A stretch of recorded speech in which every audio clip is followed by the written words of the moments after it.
Hi hello அனைத்து தமிழ் நெஞ்சங்களுக்கும் என் பணிவான வணக்கங்கள். நான் உங்கள் மருத்துவர் ராவணன் பேசுகிறேன். நட்புக்களே, நாம் இன்றைக்கி பேச போகிறது பார்த்திங்கன்னா தலைப்பு உங்களுக்கு தெரியும். ஏன்னா தலைப்பை பார்த்துட்டு தான் வீடியோக்குள்ளே வந்திருக்கீங்க. ஆமாங்க, அதாவது சமையல் எண்ணெய் மற்றும் கொழுப்பு வகைகள், அதாவது ஆயில்ஸ் அண்ட் ஃபேட்ஸ் அப்படின்னு நம்ம சொல்லுவோம். இந்த ஆயில்ஸ் அண்ட் ஃபேட்ஸு முக்கியமாக அப்படின்னு கேட்டிங்கன்னா ரொம்ப ரொம்ப ரொம்ப முக்கியங்க. நமக்கு வந்து மேக்ரோ நியூட்ரியன்ஸ், மைக்ரோ நியூட்ரியன்ஸ் நம்மளோட ஃபுட்டை வந்து பிரிப்போம். அதில் மேக்ரோ நியூட்ரியன்ஸில் கார்போஹைட்ரேட்ஸ், ப்ரோட்டீன்ஸ், அதுக்கடுத்து பார்த்திங்கன்னா ஃபேட்ஸ், அதுக்கப்புறம் விட்டமின்ஸ், மினரல்ஸ் எல்லாம் மைனர் பார்ட். இதில் வந்து ஃபேட்ஸ் வந்து நம்ம ஃபுட்டில் 15 to 20% வந்து இந்த ஆயில்ஸ் அண்ட் ஃபேட்ஸ் தான் முக்கியம். ஸோ இதில் வந்து எந்த ஆயில் நல்லது, எந்த ஆயில் நமக்கு சாப்பிட்றதுக்கு உகந்தது அல்ல, இதெல்லாம் நம்ம வந்து தரம் பிரித்து அதை நம்ம எடுத்துக்கிட்டோம்னா நம்ம ஆரோக்கியமாக இருக்க முடியும்.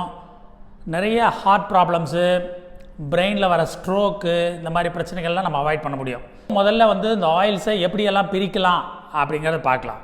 வெஜிடபிள் ஆயில், அனிமல் ஃபேட்ஸ் எப்படி பிரிக்கலாம். வெஜிடபிள் ஆயிலில் உங்களுக்கு தெரியும், நம்ம இந்த எண்ணெய் வித்துக்கள், அதாவது ஆயில் சீட்ஸ், நம்ம மேஜராக இந்த சதர்ன் பார்ட் ஆஃப் இந்தியாவில் நம்ம யூஸ் பண்ணுறது பார்த்திங்கன்னா ஒன்று கடலை எண்ணெய், இன்னொன்று எள்ளுலேருந்து எடுக்கக்கூடிய நல்லெண்ணெய், அப்புறம் கொஞ்சமாக இந்த சூரியகாந்தி எண்ணெய். தென் மாவட்டங்களில் பார்த்திங்கன்னா பருத்தி கொட்டைகள்லேருந்து வரக்கூடிய எண்ணெய், இதெல்லாம் சாப்பிட்றாங்க. ஒட்டுமொத்த இந்தியான்னு எடுத்துக்கிட்டோம்னா கேரளாவில் அவங்க மேஜர் பார்ட்டு கோகனட் ஆயில், தேங்காய் எண்ணெய் தான் அதிகமாக பயன்படுத்துகிறாங்க. இதே நார்த் ஈஸ்டில் பார்த்திங்கன்னா, அதாவது வெஸ்ட் பெங்கால், பீகார், உத்தரப்பிரதேஷ், இந்த ஜார்க்கண்டு, ஈவன் ஒரிசா, இந்த மாதிரியான மாநிலங்களில் அவங்க வந்து இந்த மஸ்டர்ட் ஆயில், கடுகு எண்ணெய், அதை அதிகமாக பயன்படுத்துகிறாங்க. சரி, இந்த ஆயில்ன்றது எப்படி எடுக்கிறாங்க அப்படின்னு பார்த்தீங்கன்னா ஒரு 3 ப்ராசஸ். ஒன்று வந்து நம்ம பாரம்பரியமான மரச்செக்கு, இதை வந்து ஆங்கிலத்தில் கோல்டு ப்ரெஸ் அப்படின்னு சொல்கிறாங்க. ஏன்னா இந்த மரச்செக்கில் அந்த எண்ணெய் வித்துக்களை, சீட்ஸ் எல்லாம் ஆட்டி எடுக்கும்போது பார்த்திங்கன்னா ஹீட் அவ்வளோ ப்ரொடியூஸ் ஆகாது. அது ரிலேட்டிவ் தான். ஆக்சுவலாக பார்த்திங்கன்னா நீங்கள் வந்து இந்த மரச்செக்கிலேருந்து கூட வர இந்த புண்ணாக்கு எல்லாம் தொட்டு பார்த்திங்கன்னா சூடாக தான் இருக்கும். பட் அந்த டிகிரி செல்சியஸ் தான் முக்கியம். அதாவது 50 டிகிரி செல்சியஸ்க்கு மேலே போகாது. ஸோ இதை வந்து கோல்டு ப்ரெஸ் அப்படின்னு சொல்கிறாங்க. இந்த மரச்செக்கை வந்து ஆங்கிலத்தில் டீகேண்டர், சென்ட்ரிஃபியூஜர் அப்படின்னு சொல்கிறாங்க. அதுக்கடுத்து பார்த்திங்கன்னா ரிப்பல்லரில் திருகு மாதிரி இருக்கும். இந்த எண்ணெய் வித்துக்கள்லாம் அந்த திருகு வழியாக போயிட்டு புழிஞ்சி அந்த எண்ணெய் வெளியே வந்துடும். மீதி இருக்கிறது பார்த்திங்கன்னா நம்ம பென்சிலில் எப்படி சீவி எடுத்தோம்னா திரியாக வருது, அந்த மாதிரி வந்து வந்துடும். 3வது மெத்தட் பார்த்திங்கன்னா கெமிக்கல் ரிஃபைனிங். இது வந்து இருக்கிறதுலையே மாடர்ன் அப்படின்னு சொன்னாலும் பட் இதில் தான் டிஸ்அட்வான்டேஜ் அதிகம். ஏன்னு கேட்டிங்கன்னா ரிஃபைனிங் மெத்தட், கெமிக்கல் ரிஃபைனிங்கில் எக்ஸேன் ஒரு கெமிக்கல் யூஸ் பண்ணுறாங்க. ஒன்றும் கிடையாதுங்க, இந்த எண்ணெய் வித்துக்கள்லாம் நல்லா அரைச்சிட்டு அது வழியாக இந்த எக்ஸேன் அப்படிங்கிற கேஸை செலுத்துகிறாங்க. அப்படி செலுத்தும் போது என்னாங்கன்னா இந்த ஆயிலெலாம் பிரிஞ்சு வந்துடும். இந்த எக்ஸ்ட்ராக்ஷன் வந்து 95 to 100% எல்லாம் ஆயிலில் வந்துடும். கெமிக்கல் ரிஃபைனிங் மெஷினரிஸ் யூஸ் பண்ணும்போது கெமிக்கல் ப்ராசஸ் நிறையா போகிறதுனால இது கண்டிப்பாக உடல் நலத்துக்கு கேடு. டீநேச்சுரேஷன், அதாவது அந்த இயற்கைத்தன்மை மாறி போயிடுது. அதனால் நீங்கள் முடிஞ்ச அளவுக்கு இந்த ரீஃபைண்ட் ஆயில்ன்றதை தவிர்க்கிறது தான் என்னோடய கருத்து. சரி, அடுத்து பார்க்கலாம் வேறு என்னென்னலாம் வந்து எண்ணெய் வகைகள். இப்போ வெளிநாட்டிலேருந்து வர்றது பார்த்திங்கன்னா ஆலிவ் ஆயில். ஆலிவ் மரமே வந்து நம்ம இந்தியாவில் கிடையாது. அதனால் இந்த ஆலிவ் ஆயில் காஸ்ட்லியாக இருக்கும். 1 லிட்டர் ஆலிவ் ஆயில் 750லேருந்து 1500 வரைக்கும் இருக்கும். அதுலேயே பார்த்திங்கன்னா வெர்ஜின் ஆயில்ம்பாங்க, எக்ஸ்ட்ரா வெர்ஜின் ஆயில் அப்படிம்பாங்க.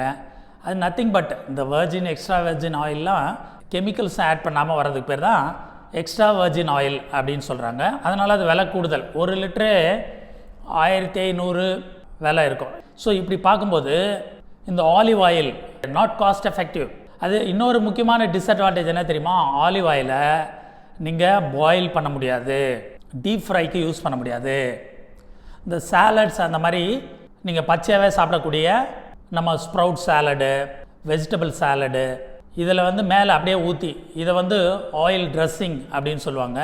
இதுக்கு தான் இந்த ஆலிவ் ஆயில் பயன்படும். காசு இருக்கிறவங்க குறைஞ்ச அளவில் ஆலிவ் ஆயில் வாங்கி யூஸ் பண்ணுங்கள்.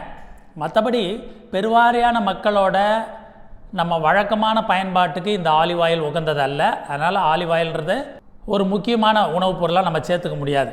அடுத்தது பார்த்திங்கன்னா இந்த vanaspati, hydrogenated vegetable oil, margarine, trans fat, இந்த மாதிரி வார்த்தைகள்லாம் நிறைய கேள்விப்பட்டிருப்பீங்க. இது எதுவுமே நம்ம சாப்பிட்றதுக்கு உகந்ததல்ல. ஏன்னா இந்த ஃபேட்டில் வந்து 2 வகை, சிஸ் ஃபேட்டு, டிரான்ஸ்ஃபேட். அது ஒன்றும் இல்லைங்க, மாலிகுலர் ஸ்ட்ரக்சர் தான். சிஸ் ஃபேட்டுன்றது நம்ம சாப்பிட்றதுக்கு உகந்தது, டிரான்ஸ்ஃபேட்டுன்றது கண்டிப்பாக நம்ம ஆரோக்கியத்துக்கு கெடுதலானது. இது வந்து நிறைய பிரச்சனைகள் உருவாக்குங்க. இந்த டிரான்ஸ்ஃபேட்டை பற்றியே தனியாக ஒரு வீடியோ போடலான்னு இருக்கேன். ஏன்னா அவ்வளோ ஹெல்த் அசார்ட்ஸ். ஃபார் எக்ஸாம்பிள் வந்து ஹார்ட் டிசீஸு, பிரெயினில் ஸ்ட்ரோக்கு, கேன்சர்ஸ், இன்னும் நிறைய நம்ம உடல் கோளாறுகளை உருவாக்கக்கூடியது இந்த டிரான்ஸ்ஃபேட்டு. இந்த டிரான்ஸ்ஃபேட் அதிகமாக எதில் இருக்குன்னா biscuits, cakes, baked foods, fried corn puffs, fried chips, இந்த மாதிரி எல்லாத்துலேயும் வந்து இந்த டிரான்ஸ்ஃபேட் அதிகமாக இருக்குது. அந்த பேக்லேயே போட்டிருப்பாங்க நோ டிரான்ஸ்ஃபேட், நோ டிரான்ஸ்ஃபேட்னு. ஆனாலும் அதில் டிரான்ஸ்ஃபேட் இருக்க தான் செய்யுது. இந்த மாதிரியான உணவுகளை அமெரிக்கா போன்ற நாடுகளில் அவங்க வந்து பேன் பண்ணிட்டாங்க. ஈவன் குழந்தைகளுக்கு கூட பெரும் பாதிப்பை உண்டாக்கும். ஒன்று ஒபிசிட்டி, உடல் பருமன் அதிகமாகுது. இன்னொன்று பார்த்திங்கன்னா சிறு வயதிலே வந்து டயபெட்டிஸ், ஹைப்பர் டென்ஷன், கார்டியோவாஸ்குலர் டிசீஸ்ன்னு சொல்லக்கூடிய இதய சம்மந்தமான நோய்கள் இதெல்லாம் அதிகமாக வர்றதுனால இந்த டிரான்ஸ்ஃபேட்டை பேன் பண்ணிட்டாங்க. அடுத்தது நம்ம நாட்டில் பெருவாரியாக பாரம்பரியமாக பயன்படுத்திட்டு வர்ற இன்னொரு ஃபேட் எதுன்னு கேட்டிங்கன்னா வெண்ணெய், நெய். உங்களுக்கு தெரியும் இது அனிமல் ஆரிஜின். சில நாடுகளில் பார்த்திங்கன்னா பன்றி கொழுப்பு, அதாவது லேடுன்னு சொல்லுவாங்க, அதை கூட பயன்படுத்துகிறாங்க.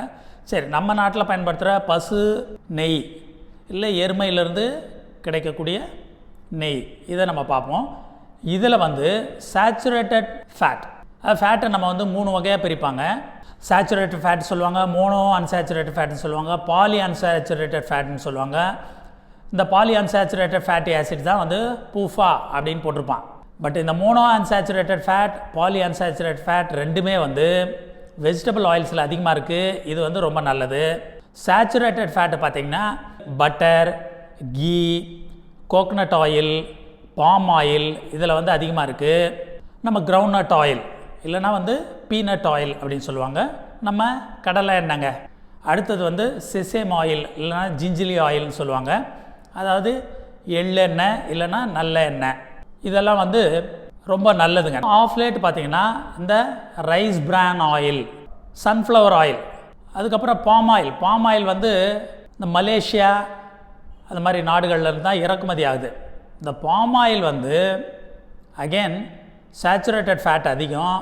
அதனால் நிறைய பேருக்கு மூட்டு வலியிலேருந்து இதய நோய்கள், செரிமான கோளாறு இதெல்லாம் நிறையா ஆகுது. அதுவும் இந்த ரெட் பாம் ஆயில் அப்படின்னு சொல்லுவாங்க. நம்ம மக்களுக்கு அவ்வளோ உகந்ததல்ல, சூட்டபிள் கிடையாது. அதனால் முடிஞ்ச அளவுக்கு இந்த பாம் ஆயிலை தவிர்த்துருங்க. சரி, இந்த எண்ணெயை பயன்படுத்துறதில் ஒரு பேசிக்கான பிரின்சிபல்னு ஒன்று இருக்குங்க.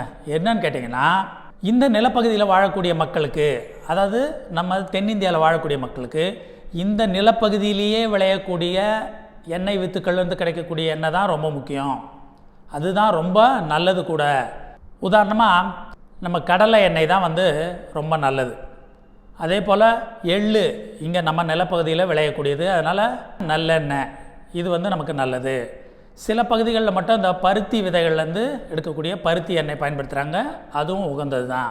இப்போ நம்ம தமிழர்களுக்கு பார்த்திங்கன்னா தேங்காய் எண்ணெயில் செய்யக்கூடிய இனிப்புகளோ மற்ற உணவு வகைகளோ அவ்வளோ ஒத்துக்காது. நிறைய பேருக்கு அந்த வாசனையே பிடிக்காது.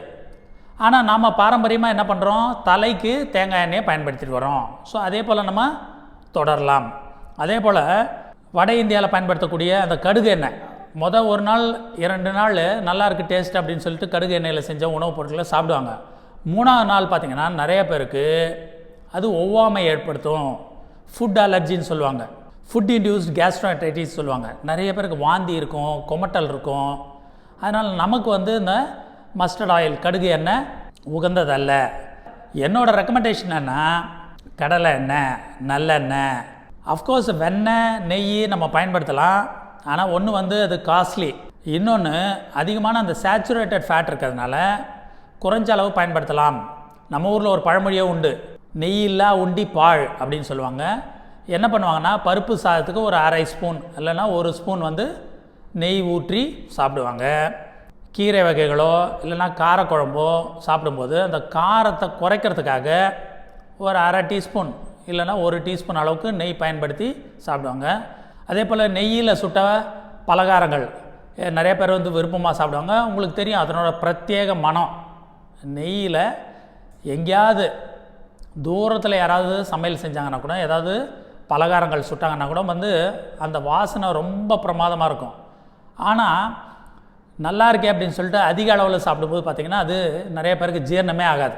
எதை தவிர்க்கணும்னு பார்த்திங்கன்னா இந்த சூரியகாந்தி எண்ணெய், சன்ஃப்ளவர் ஆயில், அப்புறம் கெனோலா ஆயில் அப்படின்னு சொல்கிறாங்க, அது வந்து ராப்சீட் ஆயில்னு சொல்லுவாங்க, ரைஸ் பிரான் ஆயில், பாம் ஆயில், இதெல்லாம் வந்து தவிர்த்துடணும். சரி, எப்பயுமே நம்ம ஒரு ஜோக்கோட முடிப்போம் இல்லையா? சுரேஷ் என்ற ஸ்டூடெண்ட்டுக்கு மேத்ஸ்னாவே வரவே வராது. இருந்தாலும் அந்த மேத்ஸ் டீச்சரு எப்படியாவது அவனுக்கு நல்ல கணக்கு சொல்லிக் கொடுக்கணும் அப்படின்னு சொல்லிட்டு, சுரேஷ் 1ல் 1 போனால் மீதி எவ்வளோ அப்படின்னு கேட்குறாங்க. 1 அப்படிங்கிறான். இன்னும் கொஞ்சம் நல்லா யோசித்து சொல்லு அப்படின்றாங்க. 2 டீச்சர் அப்படின்றான். சரி, எப்படி புரிய வைக்கிறது அப்படின்னு யோசிக்கிறாங்க. அப்போ சொல்கிறாங்க, உங்கள் வீட்டில் அப்பளம் சுட்டுட்ருக்கீங்க, எண்ணெய் சட்டியில் ஒரே ஒரு அப்பளம் தான் இருக்குது, அந்த அப்பளத்தை எடுத்துட்டிங்கன்னா மீதி என்ன இருக்கும் அப்படின்னு. எண்ணெய் தான் இருக்கும் டீச்சர் அப்படின்றான்.